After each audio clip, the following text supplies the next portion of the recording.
Milline on õigusmaastiku viljakus? No esmalt, kui nii küsida, siis ma küsin, et kas meil on ka piisavalt aega sellele vastata. Meil on aega 2 minutit. No tüüpiline, et kui on küsimusi, siis ikka vastamiseks aega ei jää. Aga hea küll, ma vastan lühidalt. Aga mis küsimus see oli? Küsimus oli, milline on õigusmaastiku viljakus? Õigusmaastiku viljakus on Eestis väga kõrge ja tõuseb veel ja veel. Meil võetakse aina uusi ja uusi seadusi vastu ja neid, mis on natuke juba vanemad, mõnda aega tagasi võetud, neid muudetakse. Küsimused, käsud, selgitused, keelud tulevad meil Euroopast ja hakkavad siin vohama kuni kohalike omavalitsuse otsusteni välja.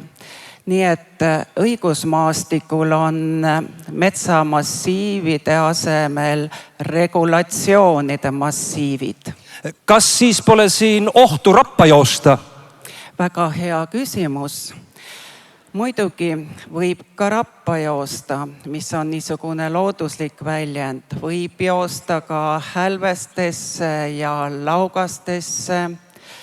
Aga probleem on, mis ajab ka segadusse, et kogu selle suure massiivi juures on sõnade sättimine niisugune, et need inimesed, kelle jaoks need regulatsioonid peaks olema, ei saa sellest mõhkugi aru.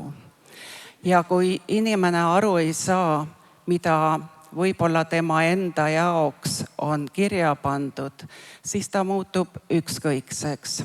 Ja ükskõiksus võibki tekitada selle hea tulemuse, et need, kes tahavad kasu saada, seda ka saavad. Okei, aga mis siis aitaks? Ka hea küsimus. Ma arvan, et ega midagi teha ei ole. Me peame ikka endale küsimusi esitama ja võtma ka piisavalt aega selleks, et neile vastata. Ehk siis me peame küsima, kus olen mina, kui otsustatakse minu ja tuleviku suhtes. Aga ka see, mis tänase ürituse küsimus on, kus oled sina ja mitte küsimärgiga, vaid hüüumärgiga.